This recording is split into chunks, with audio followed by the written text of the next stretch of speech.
On a bitterly cold winter day, a traveler was making his way through a forest. The harsh, biting wind whipped through the bare branches of the ancient trees, creating a mournful whistling sound that seemed to mock the man's solitary journey. Each step he took was a struggle, his boots crunching on the frosted ground, his breath crystallizing in the frigid air. The sun, a pale and distant disk in the gray sky, offered no warmth, no comfort against the relentless chill that seeped deep into his bones. Numbed by the cold, he was in danger of freezing to death.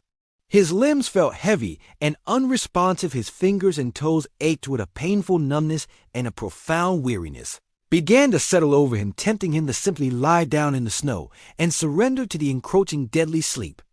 Just as his resolve began to falter, a figure emerged from the dense thicket nearby. It was a satyr, a creature of the woods with the furry legs and horns of a goat, but the torso and face of a man. His eyes, ancient and knowing, surveyed the shivering traveler with a mixture of curiosity and concern. Seeing the man's desperate plight, the satyr, taking pity on him, invited him to his cave to warm up and take shelter. The satyr's voice was surprisingly gentle, a low and rumbling sound that promised safety from the brutal storm.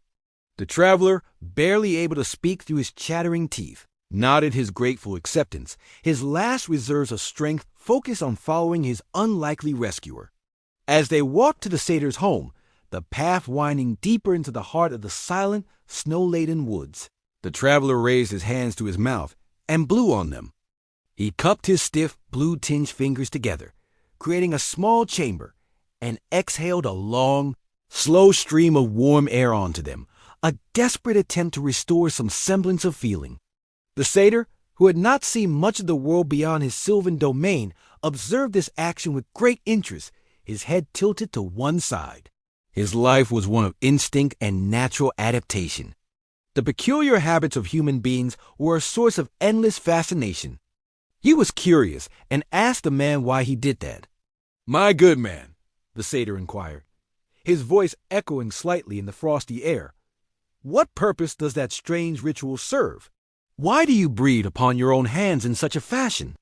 The traveler explained that he was blowing on his hands to warm them. He demonstrated again, showing how the warmth from his lungs could be transferred to his frozen skin, a small but significant act of self-preservation. The satyr was impressed with this ability.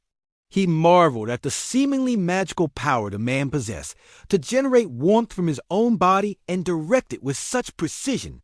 To the creature of the wild, this was a remarkable and clever trick, a testament to the ingenuity of a species so ill-equipped for the raw, untamed power of nature. Once inside the cave, a wave of blissful warmth washed over the traveler, a stark and welcome contrast to the bitter cold he had endured for so long. The satyr's home was surprisingly cozy, lit by the flickering, cheerful glow of a crackling fire that threw dancing shadows upon the rough stone walls. Dried herbs and wildflowers hung in fragrant bunches from the ceiling, and a simple but sturdy wooden table and chairs stood in the center of the earthen floor. The satyr offered his guests a hot bowl of porridge to help him warm up.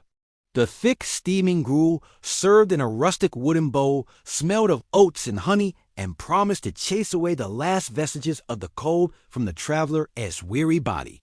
He accepted the offering with a grateful murmur, the warmth of the bowl alone a comfort to his still numb fingers. Before eating, however, the traveler began to blow on his food. He lifted a spoonful of the scalding porridge, brought it close to his lips, and gently exhaled across its surface, creating tiny ripples in the creamy liquid. The satyr, who had been watching his guest with a pleased and hospitable expression, was surprised by this second similar action. His brow furrowed in confusion, and he leaned forward, his curiosity piqued once more. He asked why he was blowing on the porridge, his tone a mixture of bewilderment and slight suspicion. The man replied that his food was too hot, and he was blowing on it to cool it down. "This wonderful porridge is much too hot to eat right away," the traveler explained with a smile, oblivious to the change in his host's demeanor. "If I blow on it like this, it will cool down enough for me to enjoy it without burning my mouth." Upon hearing this, the satyr was alarmed and indignant. His friendly and curious expression vanished, replaced by a look of profound distrust and shock. He stared at the traveler as if seeing him for the first time, not as a weary soul in need of aid, but as something unnatural and deceitful. The man's simple explanation was, to the satyr's straightforward mind, a terrifying contradiction. How could the same action, the same breath from the same mouth, produce two opposite effects?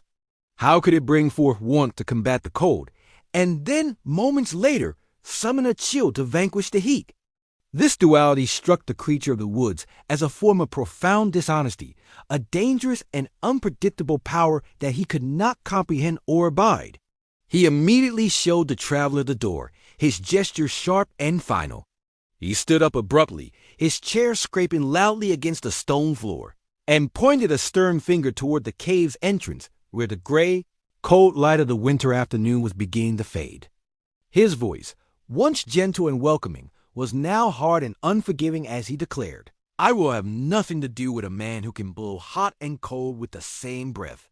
The traveler, stunned and confused by this sudden turn of events, was unceremoniously ushered back out into the freezing forest, leaving the warmth and safety of the cave behind, a victim of an innocence he failed to understand. The moral of the story is a warning against duplicity and those who are inconsistent. The satyr's reaction, while born of a simple and literal mind, serves as a powerful metaphor for the distrust we feel towards those who appear to shift their principles and affections with convenient ease. It advises to be wary of people who can argue both sides of an issue, as they may not be trustworthy. Such individuals, who can blow hot and cold with their words and actions, may praise you one moment and condemn you the next, their loyalties as changeable as the wind. Their inconsistency suggests a lack of a firm moral compass, raising the question of whether they possess any genuine convictions at all, or if they simply adapt their stance to whatever best serves their own interests in the moment. Like the traveler's breath, their nature seems to produce contradictory results, making it impossible to know their true intentions or to rely on their character. The fable cautions us to seek out companions and allies who are steady, whose actions align with their words, and whose principles are as constant as the northern star, for in a world of shifting, allegiance to such integrity is the only true foundation for trust.